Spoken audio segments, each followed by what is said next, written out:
first time in 2008 was just learning how to verge and learning what it meant to be a verger, learning how other people learn to be vergers.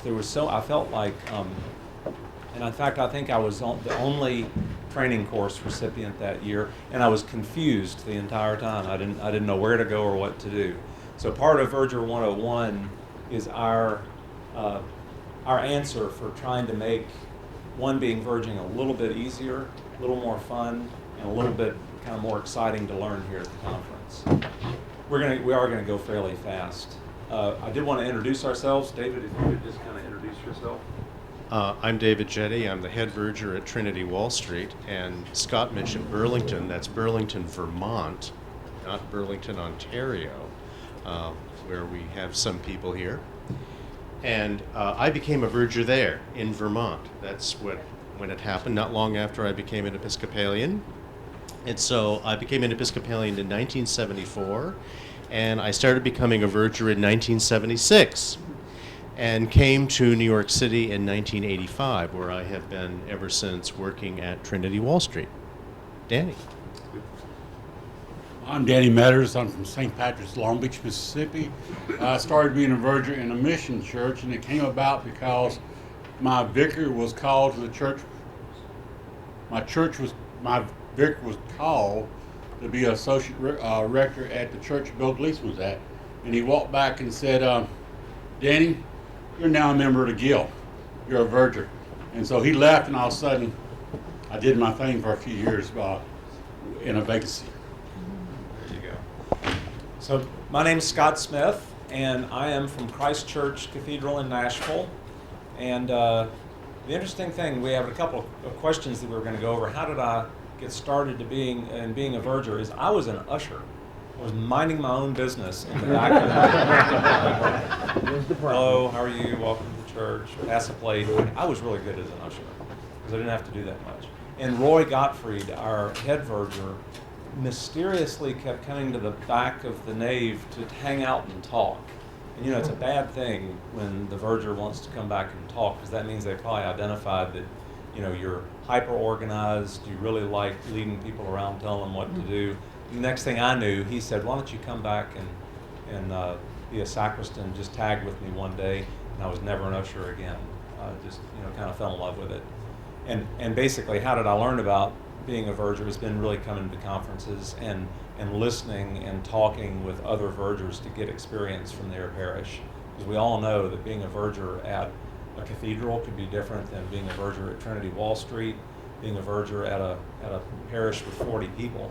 And we just installed a verger in our diocese at Trinity Church in Russellville. They have about 45 members. So it's very interesting. What's the thing that I like most about being a verger? Gosh, that's a complicated question. David, what's your answer to that? Well, I don't think there is an answer. I think we're all individuals and we have different responses to that. But I think that we should all like being a verger. It should be fun a lot of the time. It's fun being in charge. It's fun knowing all the answers to everything.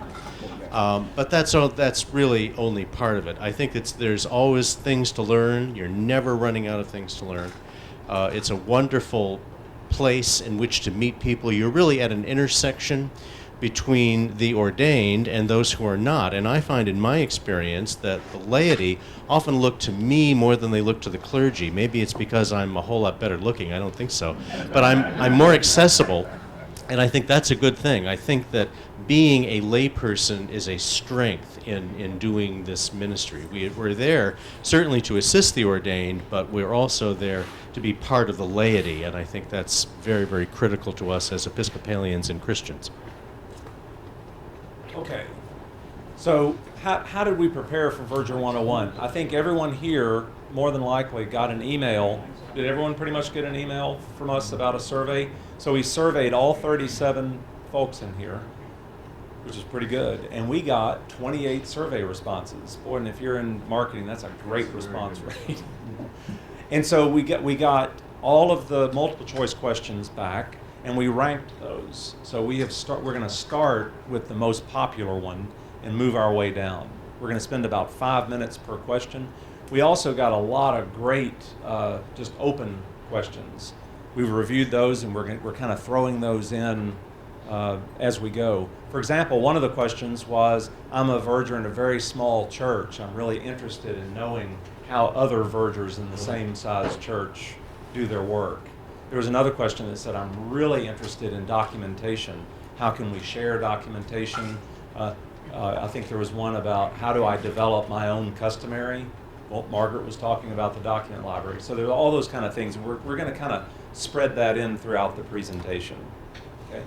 And this slide, of course, was supposed to be all nice and organized, but it all just flopped around, and that's fine. This is just to remind you kind of what all the questions were. And if you'll notice, the top one was ranked about 8.29 out of 10, and that's how it got to be the first one. The ones down at the bottom are about 6.12. There's not a big variation, but everybody's kind of interested in all the topics, so there aren't any that, it doesn't look like we had any duds in our questions. So the first question, and our hope is, we have a magic number down here, is that we're going to keep time by that, and it will totally fail, and we'll never get it, but that's okay. First one is special services, how they help us think outside the box. This was the last question last year, so y'all bucked the trend. You totally did a reversal, and it's actually one of my favorite questions, because sometimes the first service, and Bill Gleason knows this, first service that I was involved in when I really saw Vergers in action was the ordination of our bishop in 2005.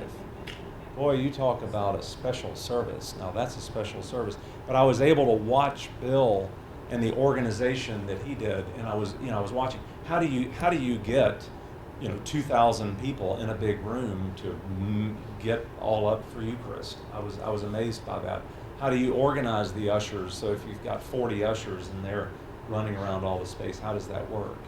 So I think special services really are the things that basically are some of the best teaching experiences. Danny, you want to talk about any special services that you've done? Well, I have to agree totally with Scott. Well, special services bring up those situations that give you a teaching experience. We deal so many times with a controlled space in our home parish. When we move to a special service in an auditorium, that all of a sudden you walk in, and all of a sudden the seating's not the way you drew the plan, and all of a sudden you have to think, okay, I got to retrain my ushers in 5 minutes, and I got to retrain my acolytes, and I got to retrain all the priests, because all of a sudden, instead of having one center aisle, we got to make 2 aisles and 2 procession in 5 minutes. And I think it is interesting. Part of, I think, being called to the ministry of Verger is this ministry of organization, ministry of documentation, and ministry of communication. For me, it's really those 3 things. And a special service really pulls a lot of that out of us, I think. So how do we do it? One of the things that I do every time I have a special service, I start with a checklist. And I tell everybody, there's a great book, and I can't pronounce the author's name, but it's called The Checklist Manifesto. And it was written by a pilot. And if you've ever been a pilot, what's the one thing you've got when you get in an airplane? It's a checklist, because they make you go through the same thing. Well, verging really can learn a lot about checklists.